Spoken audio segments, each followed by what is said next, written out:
And we're going to start by talking about looking at medical evidence. Now, up until this point, we've really talked a lot about various research methods and kind of the basics of study design and the basics of bias and things like that. But what we're really trying to get, by the end of this class, I don't expect you to be able to go out and design a study on your own, or to be able to analyze a study. But I do expect you to be able to pick up an article that somebody else has written and be able to determine whether or not what they did was probably correct, right? Whether or not they actually have accounted for the potential bias that could have been in their study. So things like that. I expect you to be able to read the literature and be smart about it. Because just because it's published in a peer-reviewed journal doesn't mean that it's not garbage. I know that's sad. The whole point of the peer review process is that we're all going to review and critique and everything will be right, and the fact of the matter is that's just not the case. So it's your job when you're reading research to be able to determine whether or not the stuff that you're reading is actually something you should be paying attention to, or if it's something that probably is not accurate. Does anybody know where I stuck my soda? There we go. All right. So we're going to talk a little bit just about backing up to the beginning of research methods. So why we do research in the first place is because we want to know something. There's a question. We don't really know the answer to it. We might think we know the answer to it, but we don't really know the answer to it until we've kind of put it to the test and put it to a study. So the point of us doing these research methods is in order to be able to identify the answer to whatever question that we have. And then we can take that answer, once we have that answer, and we can then apply it in our practice. So that's the big point, because if you just ask a question and then answer it and move on with your life, that really hasn't gotten you anywhere. If you ask a question, you answer it, and then you use the answer to then influence what you're doing, that's when you've made some type of change. So really that's what we're trying to do. So there's a couple of ways that we determine what we know. So it could be somebody told me.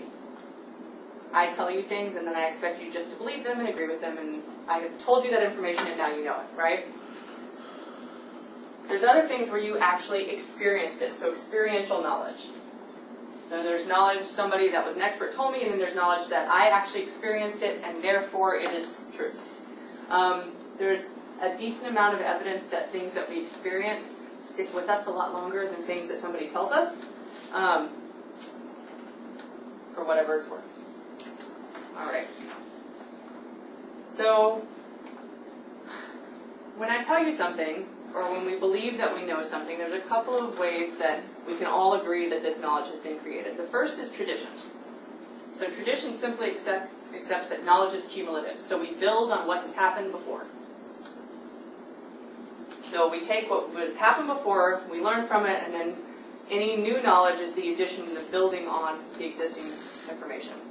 So tradition is a really great source of knowledge if we're talking about it. However, that doesn't necessarily mean it's the truth. Just because we have always done something a particular way doesn't mean that's necessarily the best way to do it, right? Things can change. We come up with new information. So tradition is a good source of knowledge, but it doesn't necessarily mean it's infallible. We can look at authority. Authority is me telling you that something is true and you having to believe it, right? Authority is a person that is supposedly an expert in a field, gives you the information, and since they are the authority on the matter, you can say, okay, yes, obviously the experts think this and therefore it is so. And people are generally more likely to believe information that comes from somebody who is deemed an expert in the field versus somebody who is not an expert. You're probably more likely to believe something that's about the biases involved in case control studies from me than you are from your music teacher, right? Generally speaking. But even this authority figures are not infallible. People make mistakes. People hand out the wrong information, right? So you can't just accept it on blind faith all the time that something that an expert says is actually true. We have reasoning. Reasoning is assuming that if we look at something logically, that we will come to the correct conclusion. So if you use the rules of logic, you will find the right answer. It implies that we use logical reasoning. Very often, that is not the case. Humans are emotional beings, and so we don't necessarily logically work through things that even if we think we're logically working through things. And it's also widely shared beliefs can also be due to faulty reasoning, right? And then we have intuition. I've experienced it, or I think that's probably the way it is. I intuitively think that this is the way it is, and so therefore I think I know the answer to that. And these are all just ways that we can gain knowledge, right?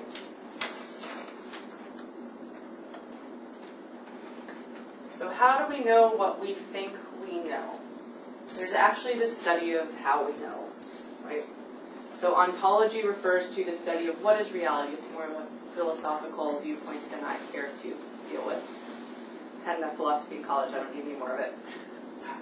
Dude, nothing will give you a headache as much as a philosophy class. I don't know if any of you are philosophers, but you walk out of there with a migraine every day. Anyway, epistemology is the science of knowing, whereas methodology is the science of finding out. Methodology can be considered a subset of epistemology. And really we're getting to the point, that we want to be scientists. We care about science. Science is a word that gets thrown around a lot. But basically, knowledge gathered by scientific means of knowledge. So we're talking about the scientific method that you all learned about probably when you were in second grade, right? Everything we've done up to this point, we've alluded to the scientific method, but we haven't specifically talked about it. When we're talking about the scientific method, we're really talking about you come up with a theory. You have a theory of why something's working. You have a research question. You're not sure what's going on, so you pose this research question. You hypothesize what the answer will be. You say, okay, based on what I know and based on what the theory is telling me, I think that this is what's going to happen. You test your hypothesis using some type of study. So all the studies we've talked about up to this point, except for the descriptive and exploratory ones, any of the analytical studies, we're talking about testing a hypothesis. And then we take that hypothesis and we draw a conclusion based on our study results, and then we revise our theory. It's a nice circular process. The important thing to know is that science is empiric and logically structured. So there's lots of ways. So an authority figure telling you something is a way of gaining knowledge, but that's not necessarily empiric and logically structured. The other point of science that's important is that it should always be public. Because if science is public, when you publish results of science, when you publish your results, and you describe exactly how you did it and what you did so that other people can replicate it, you can be fairly confident that you're actually telling the truth, right? That if people can replicate what you're doing, if people can read and understand what you've done, they can be more confident that you have actually followed the rules, followed the scientific rules. Let's see, I lost my place. Oh, and the one main huge important point is that science is tentative, it's cumulative, and we never accept the answer that we get as the final answer. You can always question the results. So, for years and years and years, the authority figures and the best available evidence said that you were supposed to put babies to bed on their stomach to keep them from aspirating if they spit up in the middle of the night. So people kept saying, I don't know if this is really the best way to do it. Lots of babies died from SIDS, lots of babies died from this. Let's look at this. And when they finally analyzed all the data and actually looked at the problem scientifically, they realized, hey, babies die when you put them to bed on their stomach.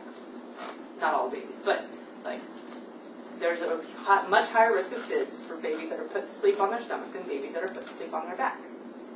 So then there was this huge back to sleep campaign, and they started putting babies to sleep on their back. You guys are all you were all back sleeping babies. When I was a baby, they still put you to bed in your stomach, so it's a miracle that any of us lived. But science, you can't ever accept the conclusions of things that have happened before as the true definitive truth. You can always question what's going on, and anybody that gets upset that you're questioning their findings either really needs a personality adjustment or maybe hiding something. Possibly both. Alright, so there's a few assumptions when we're talking about the approaches to knowledge. Nature is orderly. we can actually know it. So there is an answer, there's an order to the way the world works, we actually can know that answer, we can find it out.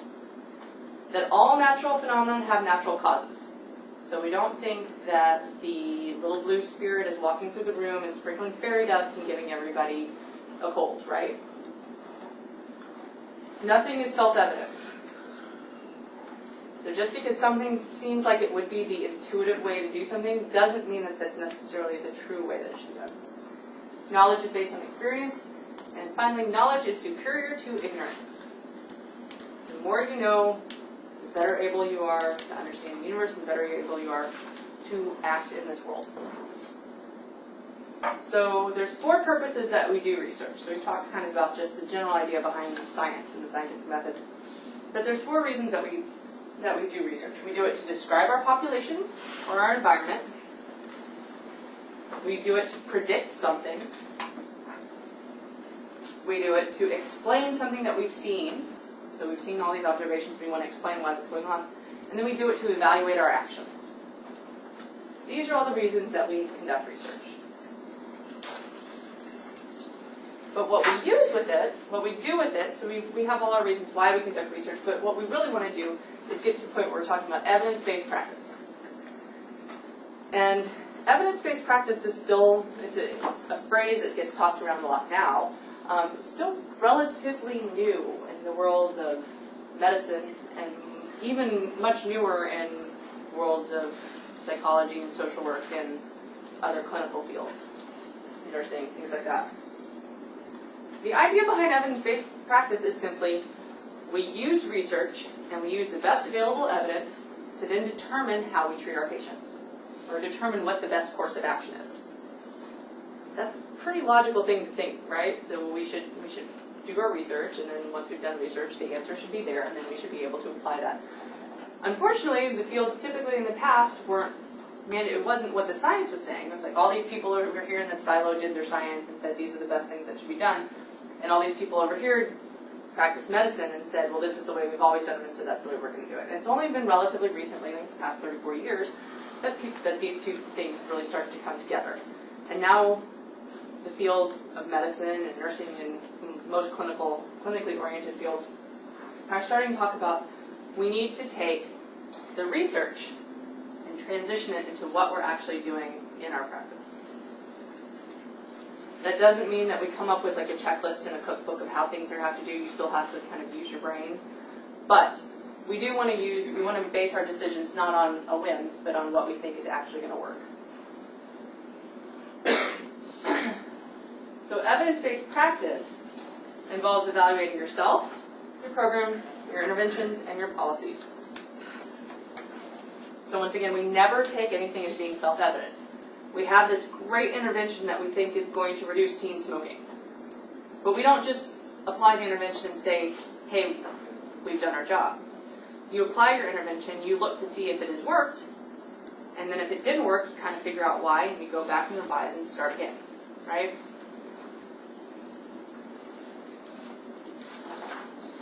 All right. So there's 6 main steps in evidence-based practice. First, you ask your question. I have a patient that has walked in the door and has these 5 symptoms, and I think they have this. What's the best course of treatment, given that then I know that they have 5 comorbid conditions? Then you search for the evidence. So you go and research. This doesn't mean you're creating your own evidence. This means you're going and searching the literature. You're going to search and see what other people have done. Then you get to the point where now that you've searched and you've come up with this whole pile of articles, you have to say, okay, how do I decide what is the best article? What are the things that are most applicable to my situation? How do I know that this research article is actually worth anything? How do I know that they've come to valid conclusions? Once you determine what the best evidence is, you have to determine whether or not that particular best evidence is actually appropriate for your patient population. You then can apply your evidence-based intervention. So you give your treatment, whatever you think the best treatment is. You apply your population intervention. And then you evaluate what you did. Did it work? Did my patient get better? did this teen smoking rate go down? And once you've evaluated, you give feedback and you start over again. So it really, instead of a linear thing, it really kind of should be a little circle.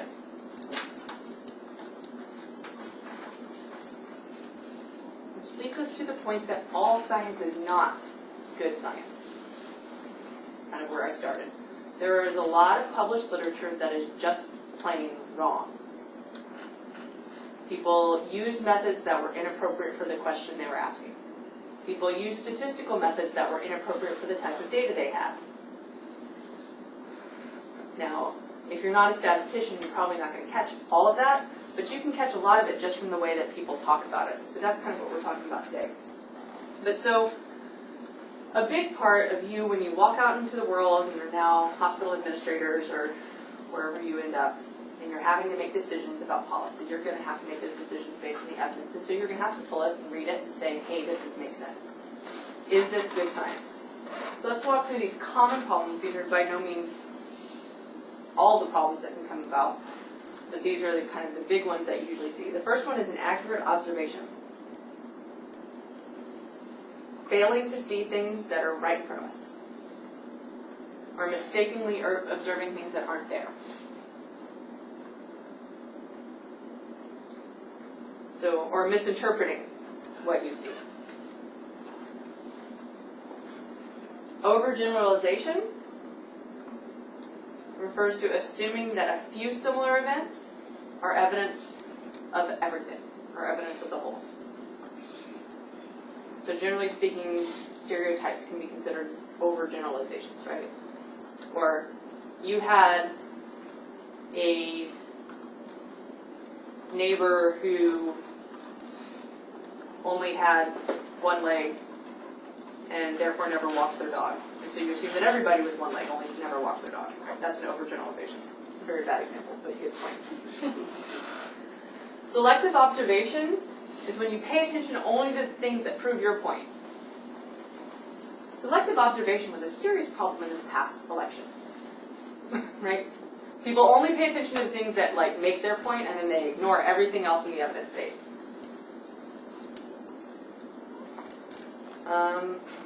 Ex post facto hypothesizing. Isn't that a fun little phrase?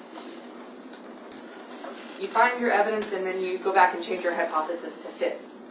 So when you have the scientific method, if you're following it properly, you have your research question, you hypothesize what you think is going to happen, you do your little study, and you come up with an answer.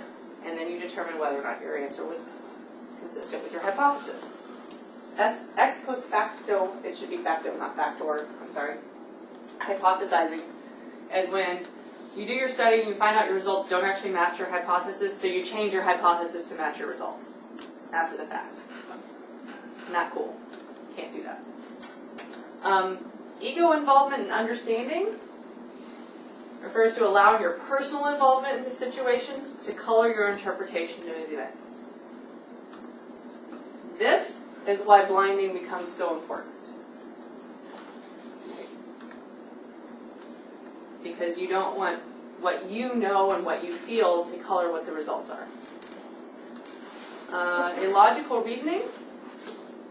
It's just what it sounds like, but it can include things like the gambler's fallacy. Anybody want to take a guess at what the gambler's fallacy is? Say you have a 1 in 100 chance of winning something. If you didn't get it the first 99 times, you think you're going to get it the 100th attempt? Yeah, essentially. So there's people that sit there at slot machines and are like, it hasn't hit the past 20, so it's obviously going to hit the next one. Or the ones where somebody wins big on a slot machine and then all those old ladies go over and run over to that machine thinking that's going to pay out again. Or that it's indefinite. So the gambler's fallacy is essentially thinking that because something hasn't happened that it has to happen the next time. We also have, under illogical reasoning, the straw person argument. This also comes up a lot in politics. The straw person argument is when you attack a position, not by attacking what's actually going on, but by the person that's that's stating the position. So, for example, when people use the term death panels when they were talking about insurance reform, fact, right? So instead of saying, what was the other word that they were called? Completely blanking. Does everybody remember the death panels phrase, or is that? I mean, that's an emotionally loaded phrase, right? So instead of talking about what these insurance companies were actually doing when they're making decisions about who's getting what kind of treatment, they termed them death panels. Ad hominem attack, discrediting the person instead of addressing the argument. Similar, right? Premature closure of inquiry refers to situations where someone has decided that they know the answer and therefore there is no more research needed, or they will not listen to any more information about it. It is done, case closed, this is the way it is. Alright, so all of these things are important in understanding what you're reading. You need to know about all the ways that things might be a little messed up before you can understand what you need to look for when you're actually looking at literature. So, when we're looking at the literature, there's a few things we have to concentrate on. First, you have to understand that literature involves more than just finding articles that are relevant to your study question. It involves critically appraising them. You have to be able to find the articles, so you want to find the right information that is on the topic that you're interested in, but you also want to then identify whether or not it's good information. So, you have to look at things, populations that were studied. If you're interested in diabetes in Native American populations, but you only look at studies in diabetes in white and African American populations, they may not be similar. People may not respond the same to treatments. You have to make sure that the populations that are in your research are somewhat similar to the populations that you're actually interested in applying your information to. Now, sometimes that information doesn't exist, and then you have to make choices. But you want to look at what populations have been studied in the context of the problem you're interested in. At what level? So we talked about the ecological level, right, when we're talking about things that are on aggregate.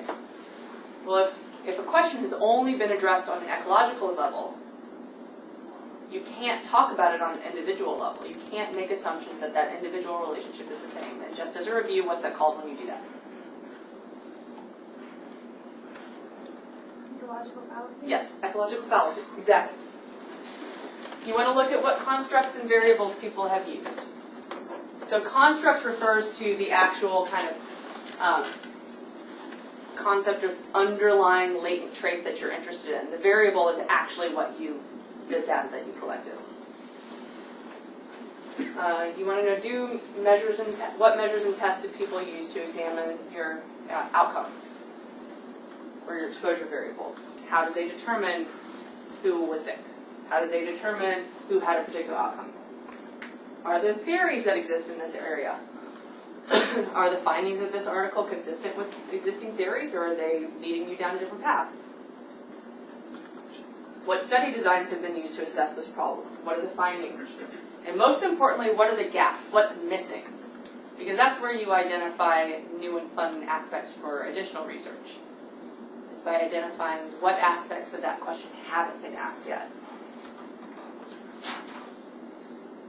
So this is all good and well, but you have to find your literature first. So how do we do that? There's lots of places you can get literature, or you can get scientific information. You get it from books and government reports and journals, the internet, scientific meetings, just by talking to people. Now, let's walk through the overall quality of these particular things. Books are great when you're trying to learn a base knowledge about a field that's been around for a while, that's not changing a lot. If you want to learn about the anatomical structure of the heart, you can probably find a textbook that exists. Like, that's not changing, right? But if you're interested in something that's really current or that's a new and emerging field, books are probably not the best way to go because books take forever to get published. So by the time books get published, a lot of the information might be out of date if it's something that's in a new and emerging and exciting field, right? Government reports, great sources of information, generally fairly accurate. You can kind of count on those being an okay source of information to believe what you're reading. Obviously not always, but for the most part you can. Journals, peer-reviewed journals, obviously are a great source of the most current, up-to-date information. That's where that's when the new and exciting findings are coming out. They also come out in scientific meetings, but the information in scientific meetings is not as rigorously reviewed as the stuff that comes out in journals. The internet. The internet, every researcher in the world, well, okay, researchers love the internet, teachers hate the internet. Basically, because the internet is a source of a lot of inaccurate information. And you have to know which sites are things that you can believe and which sites are things that you cannot believe. So you can get a lot of really great information on the internet. Obviously, I sent you on several web quests trying to find information, but you need to make sure that you're using a trusted source. So university websites, government websites, a lot of times things like the American Diabetic Association websites. Those are usually trusted sources of information. Fred so-and-so over there, maybe not, unless he's considered an expert in that particular field. You might want to check his facts before you decide to believe what he's writing, right? So, just for time's sake, we're going to go ahead and skip over this. Talk about organizing your search. When you are searching the literature, it's a much more difficult skill, I think, than people initially anticipate. You think you can just type something into a student search engine and it's going to go and you're going to find everything you need. Unfortunately, it doesn't work that way. You have to have a purpose. You have to state your reason. You have to state what you are looking for. Because if you don't know what you're looking for, how are you going to know when you find it? Right? So you need to be able to specifically state the purpose of your search. Then you need to figure out where you're going to search. Do you want to do just a general Google search? Because if you do a general Google search, you're going to come up with a whole lot of stuff from various sources. Do you want to go through a library database? Do you only care about the medical literature, so you're just going to look in PubMed? Do you only care about the psychological literature, so you're just going to look in PsycInfo? If you look on the library website, there's a list of 30 different databases, probably more than that, for various fields of research. Now, there's something to be said about searching databases outside of your actual field of interest, because sometimes people have studied your problem in a different manner, just in, I don't know, the world of business or something. So you don't want to necessarily limit yourself, but it's a good idea to decide which databases you're going to use. Then you need to identify your keywords. So what words are you going to use to search your database? That's when you go and call your librarian and say, I don't know how to find this, please help me. And then you conduct your search. Once you've conducted your search, you have to then pull all your articles, which means that you have to know how to get those articles. It never ceases to amaze me how a second-year master's student doesn't know how to access an article from the library, but this has happened to me recently. The library has articles, and you can get them for free because you're a student. It's great. So we have access to all these, and you don't even have to go there. Now you can get it online. They'll just send it to your email, right? But if they don't have something, they'll find it for you. All you have to do is ask. Call it interlibrary loan, and you say, hey, can you find this for me? And they do it, and it's amazing. But if you learn nothing else before you leave this class, please know that you can get information from the library, and they will give it to you. Once you have these articles, and dear God, don't just pull the abstracts from the reference and read the abstracts and think that you are done. You are not done. You do not have the information that you need if you just read the abstract. And anyone who has ever taught any research methods class in the entire universe knows if you've just read the abstract. Very obvious. You need to pull the whole article, and you need to read the whole article. Because there's probably information in there that's going to help you assess whether or not the study was done well. 250 words is not enough to tell somebody what they need to know. So then, once you have pulled the full article, when I say abstract pertinent information, that means you read the article and you pull out the information that you think is important. Then you can summarize your findings. And when you've done this for several articles, you can say, okay, all the information seems to be consistent, or you can say, oh my gosh, everybody comes to a different conclusion. Why is that? But until you read the articles, you will not know. So this is just general housekeeping stuff. Keep them organized, otherwise you will keep pulling the same article over and over and over again. Now we'll get to critiquing the literature. Basically, you need to ask yourself a bunch of questions every time you read an article. How strong was the study design? You all should be able to answer that at this point. We've walked through kind of strengths and weaknesses of basic study designs. Obviously, there's going to be variation, and each person's going to do things a little bit differently, but you should be able to determine how strong the study is. If they did an experimental study, is that a stronger or weaker study design than a cross-sectional study? Say that louder. Stronger, right? So you all should be able to determine this by now. I could give you an article and you can look at it and you can say, okay, their study design was susceptible to these types of biases. How well was the study carried out? Did it appear that they had a protocol and followed it? Or did it appear that they said they were going to do this and then that's not what happened? Were the results correctly analyzed and interpreted? This is tricky if you don't have a lot of statistical background, but you can generally get a sense. They have this results section, and are the stuff that they're saying in the discussion section, does that make sense in the context of the stuff that's in the results section? How applicable are the findings to what you're interested in? So it's great that it was a wonderful study, but if the findings have nothing to do with what the question you're interested in, you've just wasted 45 minutes of your life. You want to look at the objective of the study. Every study should state the objective. Why did they conduct this study? Did the research design and the analysis they did actually pertain to the objective that they stated at the beginning? Who was in the study? What was the study design? How did they select the groups? Were people randomly assigned to groups? Were people randomly sampled from the population? Where did these people come from? You want to look at the generalizability. Okay, so we have these group of people. Are the people that were in the study representative of the larger population? Did they clearly define the exposures and outcomes? Do I really know which variables they were using and how they were measured? Did the authors provide any information on the reliability or validity of their instruments? So they said use these particular questions to get at the exposure and outcomes, but do they have any information? Did they tell me whether or not those questions have been piloted and pre-tested? Whether or not those questions actually are getting the information that they want to look. How did the authors deal with confounding and effect modification? Did they? Did they assess it at all? If you're getting these articles from like a certain, like I guess trusted source, so like a peer-reviewed website or something like that, shouldn't you just kind of trust that? No, you should absolutely not. You should absolutely not. People if it's from JAMA, probably a little safer. Like I'm saying, like certain sources, wouldn't they have not allowed? One would think, but so the way peer review works, right?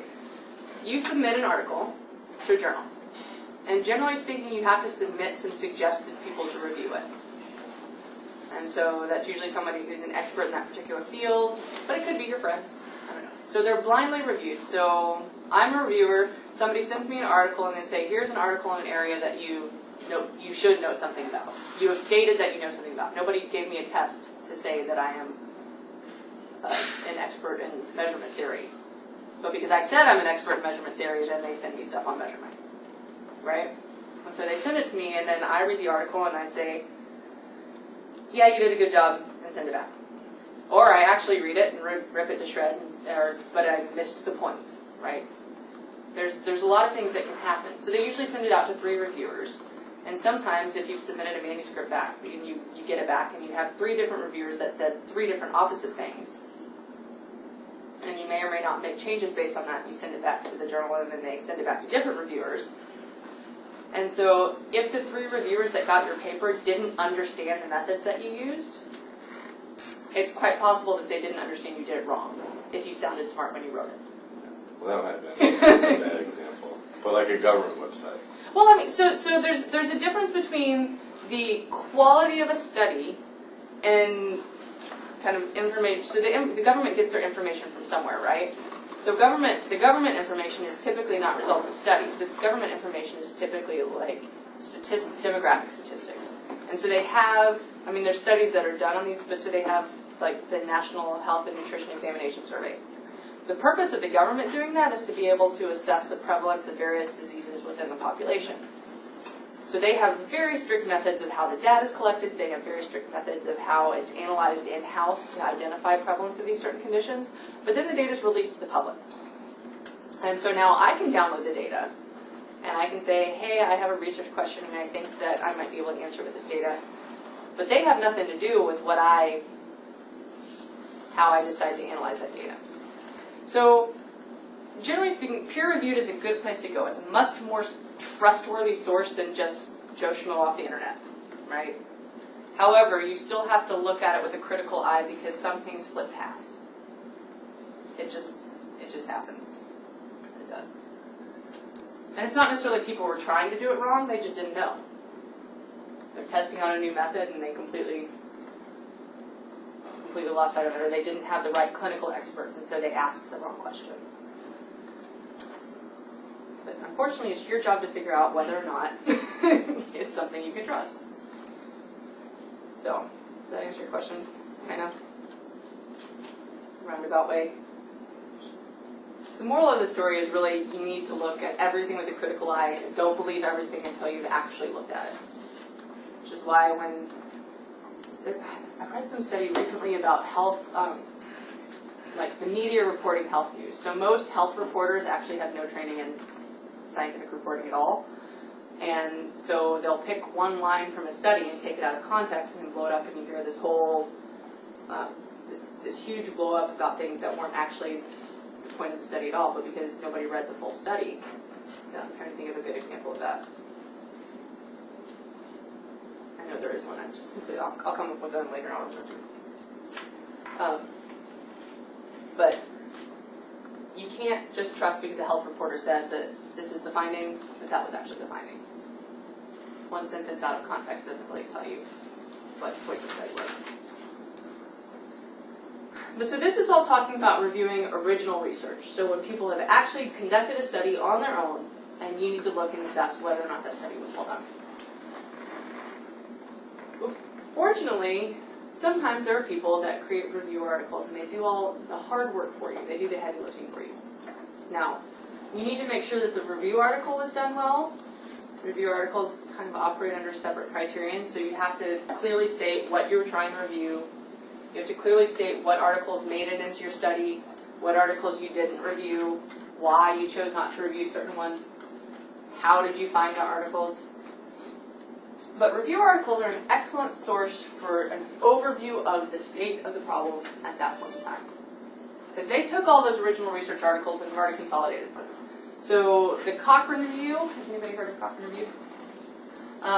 Great source. That's all they really do. They've come up with, like, they wrote the book on systematic reviews, literally wrote the book on systematic reviews. And the Cochrane collaboration is essentially this group of people that do nothing but consolidate research in various areas so that they can tell you the state of the evidence. And so Cochrane Review is a great place to go. It's a trustworthy source. Their reviews are done very methodologically rigorously. You can generally trust that the reviews were done correctly. And so the information that you get is really a good consolidation of what the literature is at large. And if you're just looking for the answer to a problem, that's the place you want to start. Two things, there's two types of review articles that come about, that you find. There's systematic reviews and there's meta-analysis. A systematic review is simply, you read all the articles and you've made statements about consolidating the information. You haven't done any math in there. You've just kind of talked about what the findings are. A meta-analysis tries to statistically combine all the studies. So if you have 10 different studies that have kind of smaller sample sizes, they attempt to combine the information from all of those studies to get an overall effect size from whatever the answer to the problem was. So meta-analysis involves statistics. Systematic review does not. Both types are consolidating information from a variety of articles.